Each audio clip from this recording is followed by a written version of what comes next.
Good morning, कैसे हैं आप लोग। ये सामाजिक परिवर्तन का दूसरा पार्ट है। इसमें हम लोग थ्योरीज ऑफ सोशल चेंज की बात करेंगे, उसके बाद प्रक्रिया की बात करेंगे। तो सामाजिक परिवर्तन के सिद्धांत में आप जान लीजिए कि सामाजिक परिवर्तन कितने प्रकार के हैं, क्या क्या है सिद्धांत। तो सबसे प्रमुख है कि सामाजिक परिवर्तन के सिद्धांत में एक है लीनियर थ्योरी, उसको कहते हैं समरेखीय परिवर्तन। इसको उद्विकासीय सिद्धांत भी कहते हैं। तो सही से सुन लीजिए, उद्विकासीय सिद्धांत या रेखीय सिद्धांत या इवोल्यूशनरी थ्योरी। और दूसरा सिद्धांत है चक्रीय सिद्धांत, साइक्लिकल थ्योरी। तो सामाजिक परिवर्तन एक तो एक रेखा में होता है और दूसरा है चक्रीय सिद्धांत, और तीसरा सिद्धांत है संघर्षवादी सिद्धांत, कॉन्फ्लिक्ट थ्योरी। अब आप समझिए, सामाजिक परिवर्तन का जो पहला सिद्धांत है उद्विकासीय या एक रेखीय सिद्धांत, उन सिद्धांतदाताओं में कौन कौन हैं, ये बहुत महत्वपूर्ण है, क्योंकि प्रश्न आ जाएगा कि उसमें कौन कौन है और उसको छांटे। नेट में आता है ये प्रश्न। तो चलिए मैं आपको बता देता हूं। इसमें है Auguste Comte, Durkheim, Morgan, Karl Marx का भी इसमें नाम है। हालांकि कार्ल मार्क्स वर्ग संघर्ष वाले में भी हैं।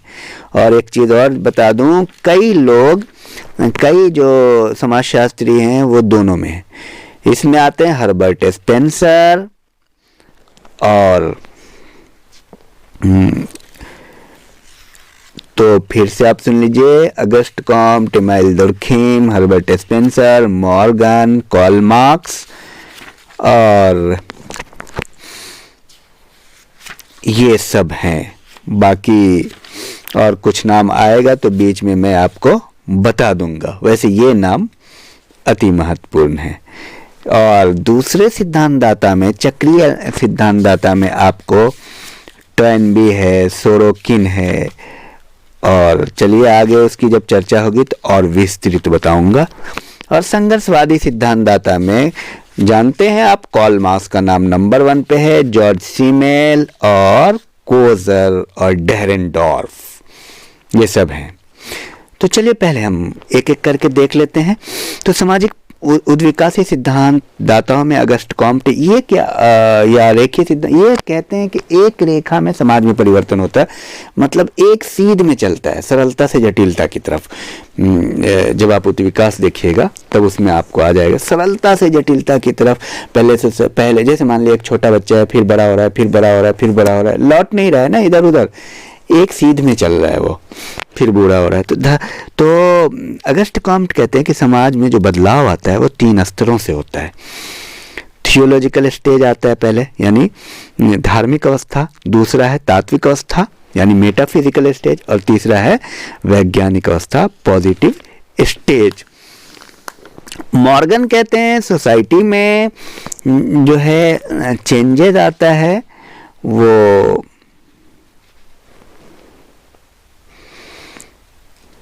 मॉर्गन परिवार के उद्विकास की बात करते हैं। मॉर्गन कहते हैं सोसाइटी में सबसे पहले जंगली अवस्था था, सेवेज स्टेज, फिर बर्बर अवस्था, बारबेरियन स्टेज, और फिर सिविलाइज्ड स्टेज यानी सभ्यता के स्तर। कार्ल मार्क्स सोसाइटी को इसी तरह से, कार्ल मार्क्स ने अपनी पुस्तक जर्मन आइडियोलॉजी में, जो मार्क्स और एंजल के साथ लिखी थी, उसमें उन्होंने सोसाइटी को आदिम साम्यवाद यानी प्रिमिटिव कम्युनिज्म, दास मूलक यानी स्लेव सोसाइटी, और सामंती समाज फ्यूडल सोसाइटी, उसके बाद कैपिटलिस्टिक सोसाइटी, और फिर साम्यवादी समाज यानी कम्युनिज्म में परिवर्तन करके एक रेखीय सिद्धांत में दिखाते हैं। हर्बर्ट स्पेंसर ने सोसाइटी को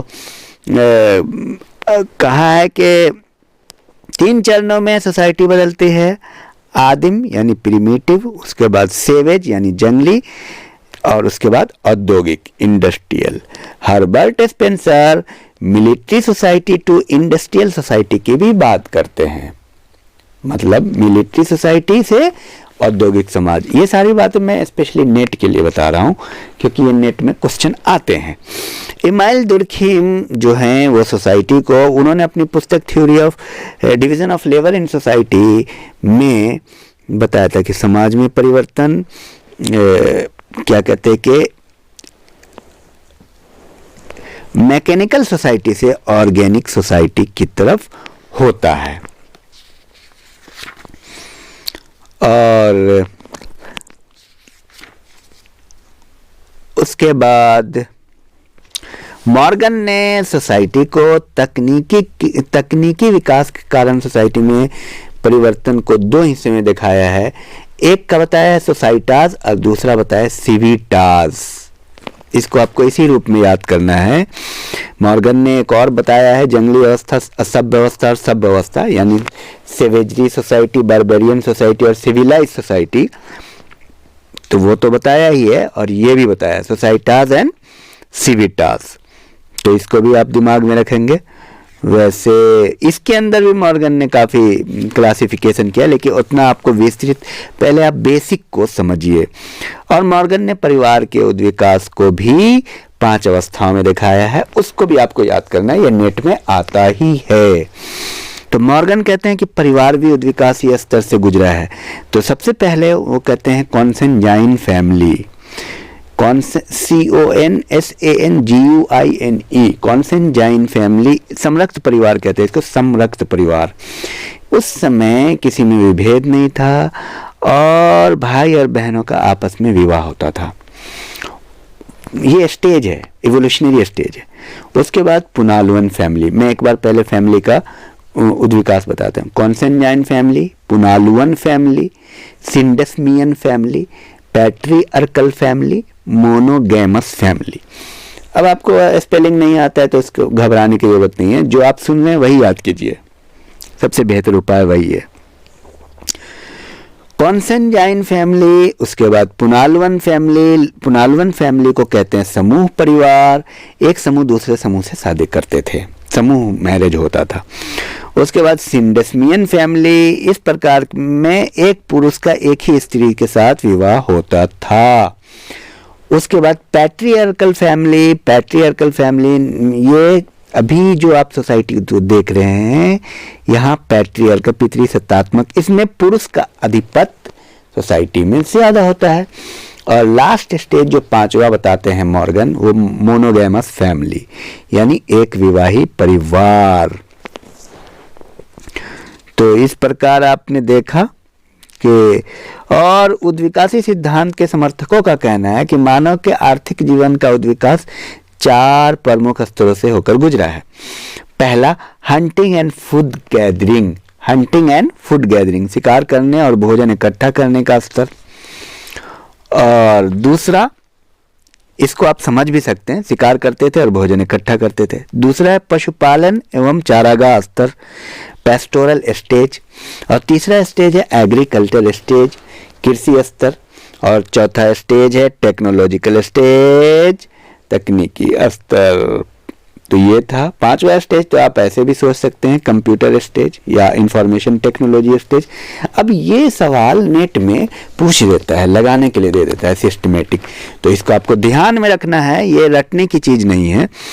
इमाइल दुर्खीम ने भी सामाजिक परिवर्तन को, हमने आपको बताया है, सामाजिक परिवर्तन के वो 2 कारणों की चर्चा करते हैं, जनसंख्या में वृद्धि और समाज का विस्तार। ये आप दुर्खीम पढ़ेंगे, हर एक थॉट को पढ़ेंगे अलग अलग, उसमें भी क्लियर हो जाएगा। जनसंख्या वृद्धि और समाज के विस्तार के कारण वो समाज को 2 हिस्से में बांटते हैं, यांत्रिक संगठन, मैकेनिकल सॉलिडिटी, और ऑर्गेनिक सॉलिडरिटी, यांत्रिक समाज और सावयवी समाज। तो इस प्रकार आपने देखा कि संस्कृति में परिवर्तन होता है। और मैं आपको बता दूं, जैसे हर्बर्ट स्पेंसर साहब है, वो समाज में सामाजिक परिवर्तन की बात वो भी करते हैं, और उनकी चर्चा हमने पहले आपको कर दी है। डार्विन से प्रभावित और सामाजिक उद्विकास का पहला वर्णन उन्हीं के द्वारा हुआ है सोशियोलॉजी में, जो डार्विन से प्रभावित थे। मैं आपको ये बता दूं कि उन्होंने जो है कई नियम दिए। हर्बर्ट स्पेंसर ने 3 मौलिक नियमों की चर्चा की, जो कहा कि उनका पहला नियम था बल के अस्तित्व का नियम, law of persistence of force. उनका कहना है कि यूनिवर्स में हर जगह फोर्स कायम है। दूसरा नियम है law of continuity of motion, universe में हर जगह गति की निरंतरता का नियम, गति हर जगह अवेलेबल है।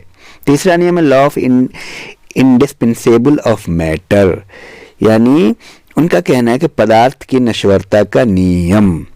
ब्रह्मांड में जो फोर्स रहता है उसके फलस्वरूप जो पदार्थ में परिवर्तन आता है, मगर पदार्थ सिर्फ अपने इंटरनल कंपोजिशन यानी आंतरिक संरचना को ही बदलता है, समाप्त नहीं होता है।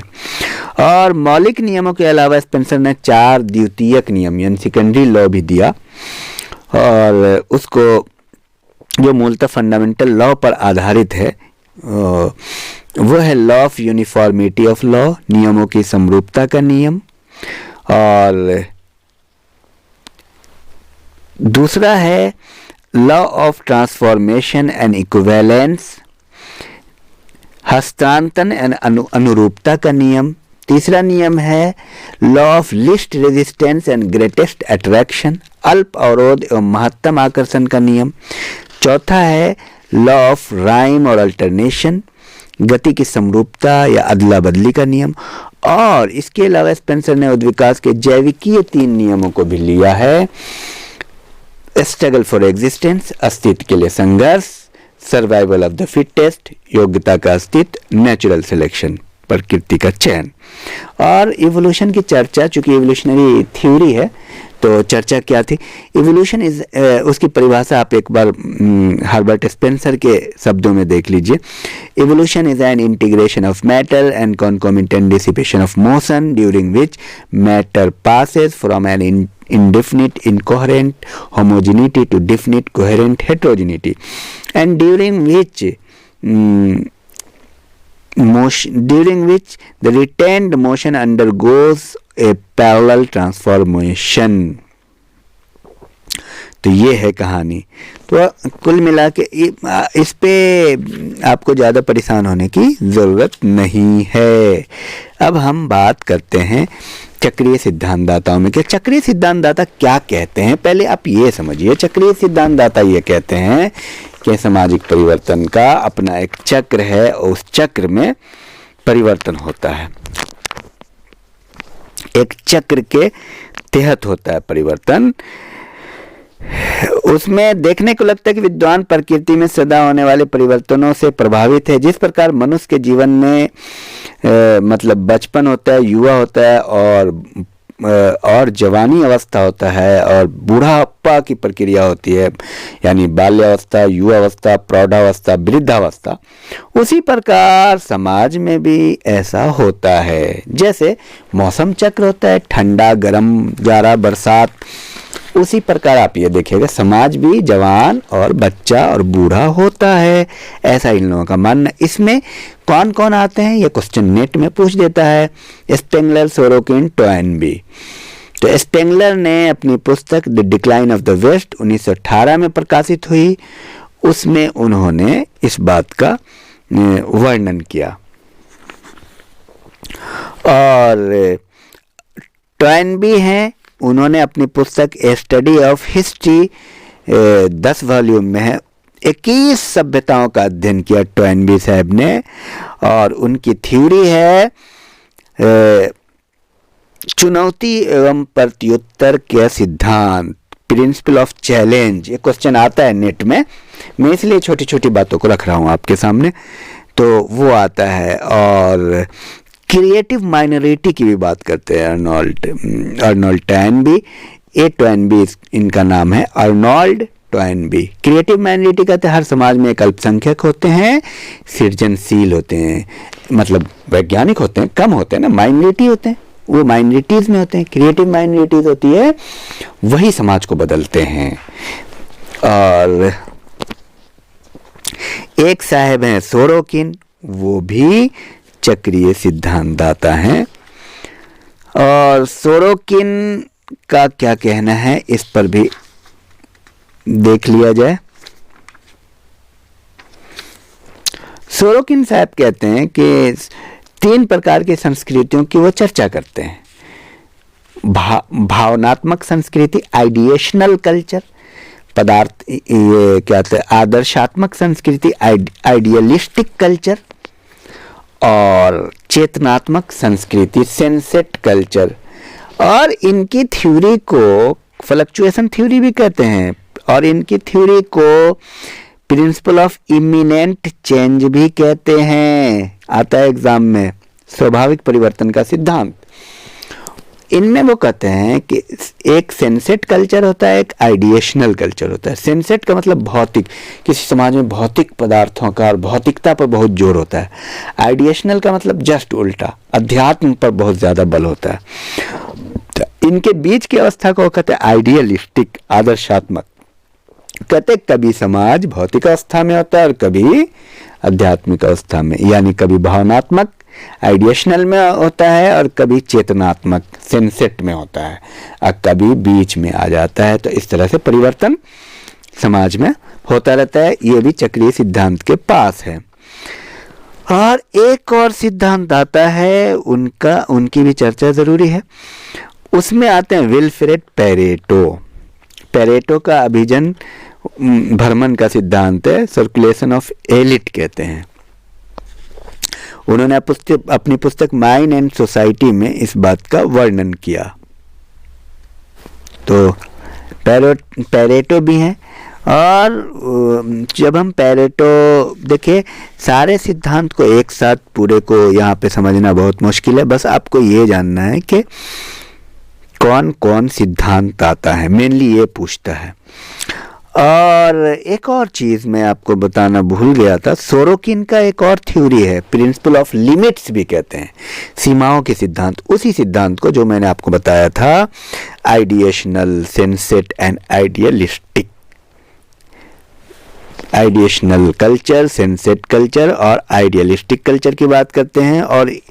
और सोरोकिन के अनुसार जब एक संस्कृति व्यवस्था अपनी सीमा पर पहुंच जाती है, अब फिर वो बदल जाती है, उसे अपनी गति को उल्टी दिशा में मोड़ना पड़ता है। तो भले ही कोई व्यवस्था कितनी अच्छी या बुरी क्यों ना हो, उसके विकसित होने की एक सीमा होती है। तो सोरोकिन इसको कहते हैं सीमाओं का सिद्धांत, प्रिंसिपल ऑफ लिमिट्स। अब मान लो भौतिकवाद का एक भाई लिमिट है ना, कितना जाइएगा। तो उसके बाद वो कहते हैं फिर लौटना पड़ता है अध्यात्म की तरफ। अध्यात्म में भी कितना जाइएगा, तो फिर भौतिकवाद की तरफ लौटना पड़ता है। तो ये सारी बातें हैं। अब चलिए संघर्षवादी सिद्धांतदाताओं की बात करते हैं। संघर्षवादी सिद्धांतदाता क्या कहते हैं? हाँ, एक टॉयनबी वाला जो आपको बताया था, टॉयनबी की थ्योरी को कहते हैं चैलेंज एंड रिस्पांस थ्योरी। वैसे हम बता चुके आपको चुनौती एवं प्रत्युत्तर का सिद्धांत, क्योंकि मिलाने के लिए और एग्जाम में खूब पूछता है नेट में, तो इसको आपको याद रहना चाहिए। संघर्षवादी सिद्धांतदाता की बात कर रहे थे। संघर्षवादी सिद्धांतदाता में कौन कौन आते हैं? कार्ल मार्क्स आते हैं, और क्या नाम है उनका, कोजर आते हैं, और डेरेनडॉर्फ आते हैं, सीमेल आते हैं। ये छांटने के लिए भी आता है एग्जाम में। तो संघर्ष को ये लोग समाज में परिवर्तन का कारण मानते हैं। यानी इंडिया पाकिस्तान में लड़ाई होगा तो हमारे समाज में एक परिवर्तन आएगा। बहुत सारे परिवर्तन आते हैं, नेतृत्व में परिवर्तन आता है, नॉर्म्स और वैल्यू चेंज हो जाता है, समाज की संरचना बदल जाती है, समाज में जागरूकता आ जाती है, समाज में यूनिटी आ जाती है। यूनिटी कैसे आती है भाई? वहाँ जब लड़ाई होगी तो हम सब हिंदू मुस्लिम एक हो जाएंगे, क्योंकि समाज में एकता इससे आती है। अब देखिए, कार्ल मार्क्स ने अपनी पुस्तक 1848 में कम्युनिस्ट मैनिफेस्टो में कहा कि अभी तक का जो इतिहास है वो वर्ग संघर्ष का इतिहास है।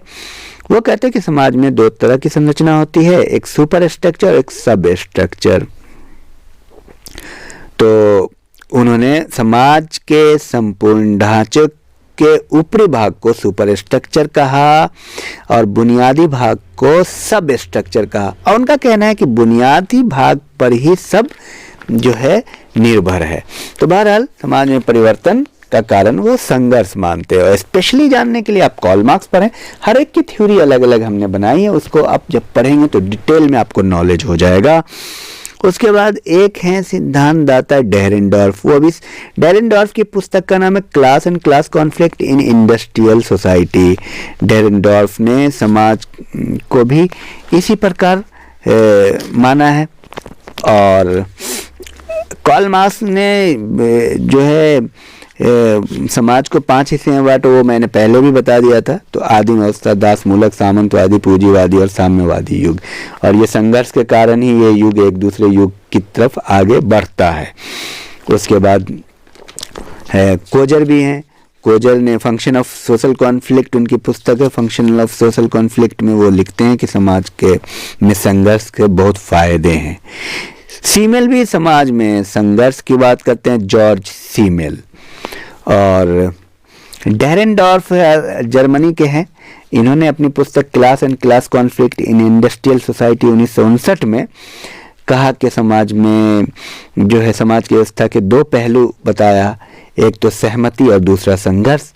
तो सहमति पे तो लोग बहुत ज़्यादा पर यानी कॉन्सेंसस पे बहुत बातें हुई है समाज में, लेकिन संघर्ष पे ये कहते हैं बात कम हुई है। तो ये कहते हैं समाज में 2 वर्ग हमेशा होता है, दमनकारी और दमित, और ये दोनों आपस में लड़ते रहते हैं। एक दमनकारी है जो दमन करता रहता है।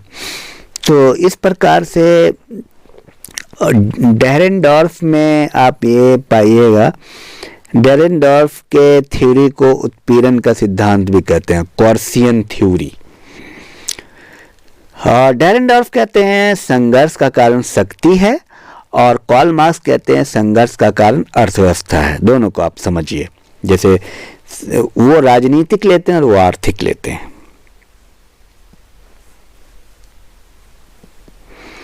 और संघर्ष मूलक प्रकारवादी सिद्धांत दिया है लेविस एक कोजर ने। कॉन्फ्लिक्ट फंक्शनलिज्म, वो कहते हैं संघर्ष के फायदे हैं।